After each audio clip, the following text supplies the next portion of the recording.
Good morning everyone. Chetan academy में आपका स्वागत है। तो आज हम रिप्रोडक्शन इन ऑर्गेनिज्म चैप्टर से ऑब्जेक्टिव पढ़ेंगे। तो चलिए हम पहला क्वेश्चन पढ़ते हैं। क्या है, ध्यान से देखिएगा। पहला क्वेश्चन है, हाइड्रा में किस प्रकार का अलैंगिक जनन होता है। क्वेश्चन क्या पूछा, हाइड्रा में किस प्रकार का अलैंगिक जनन होता है। ऑप्शन नंबर ए मुकुलन, ऑप्शन नंबर बी द्विविभाजन, ऑप्शन नंबर सी बहुविखंडन, ऑप्शन नंबर डी कलिका का निर्माण। तो आप लोग बताइए कमेंट में इसका आंसर क्या होगा। ऑप्शन ए होगा या ऑप्शन बी होगा या ऑप्शन सी होगा। आप लोग लिखिए, इसका उत्तर दीजिए। हाइड्रा में किस प्रकार का अलैंगिक जनन होता है।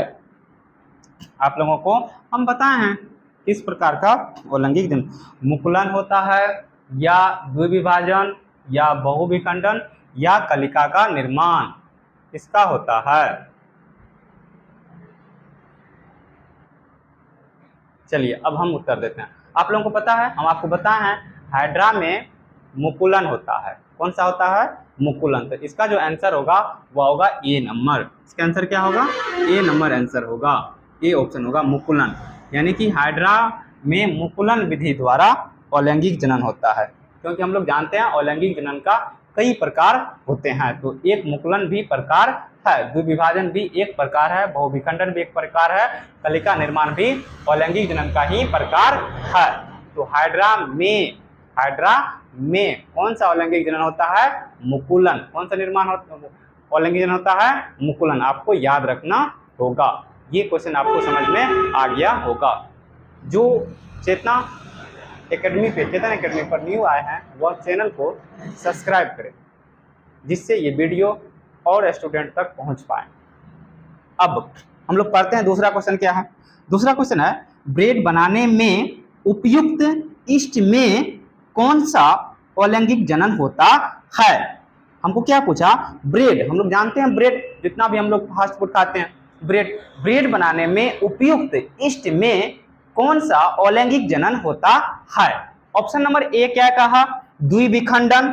ऑप्शन नंबर बी क्या कहा, मुकुलन। ऑप्शन नंबर सी क्या कहा, खंडी भवन। ऑप्शन नंबर डी क्या कहा, बहुविखंडन। क्या कहा, बहुविखंडन। ऑप्शन नंबर ए क्या, द्विविखंडन। ऑप्शन नंबर बी क्या, मुकुलन। ऑप्शन नंबर सी क्या, खंडी भवन। ऑप्शन नंबर डी क्या, बहुविखंडन। क्या ये इतना बात समझ में आ गया। इसका आंसर कमेंट में आप लिखिए। ऑप्शन ए होगा या बी होगा या सी होगा। जल्दी से इसका आप लोग कमेंट में उत्तर दीजिए।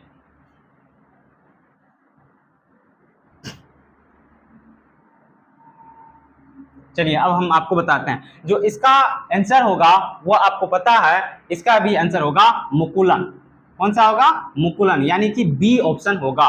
कौन सा ऑप्शन होगा, बी। तो ब्रेड बनाने में उपयुक्त ईस्ट में कौन सा अलैंगिक जनन होता है, मुकुलन। ईस्ट में कौन सा होता, मुकुलन। आपको इतना बात याद रखना होगा। इसमें भी कौन सा जनन होता है, आपको याद रखना होगा, मुकुलन विधि द्वारा अलैंगिक जनन ईस्ट में भी होता है। ये इतना बात आपको समझ में आ गया। अब तीसरा क्वेश्चन हम लोग पढ़ते हैं, प्रतिकूल परिस्थितियों में जीवाणु किस प्रकार का अलैंगिक जनन करता है। अब यहाँ आ गया किसके बारे में, जीवाणु के बारे में। किसके बारे में, जीवाणु के बारे में। हम लोग जानते हैं जीवाणु के बारे में क्या क्या होता है। जीवाणु क्या है, वह एक सूक्ष्म जीव है। उसमें किस प्रकार का कोशिका होता वह भी जानते हैं।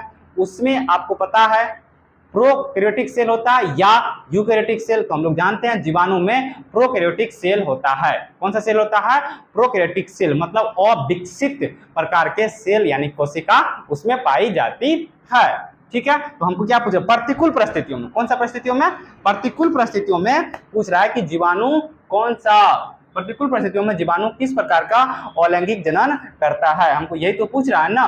बताइए, द्विविभाजन या बीजाणु जनन, मुकुलन, खंडी भवन। इसका आंसर क्या होगा, आप लोग कमेंट में लिखिए।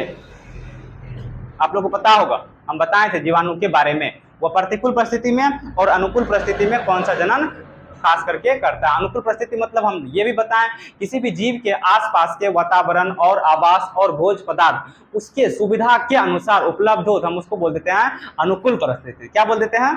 अनुकूल परिस्थिति।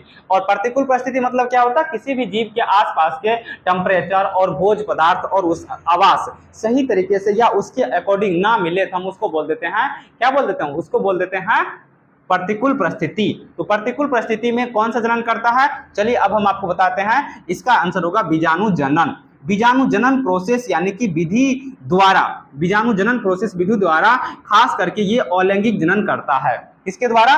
बीजाणु जनन के विधि द्वारा खास करके ये कौन सा जनन करता है? अलैंगिक जनन करते हैं। क्या ये इतना बात आपको समझ में आ गया? ये वीडियो यदि आप लोगों को पसंद आया तो वीडियो को लाइक करें, शेयर करें और चेतन एकेडमी को सब्सक्राइब करें।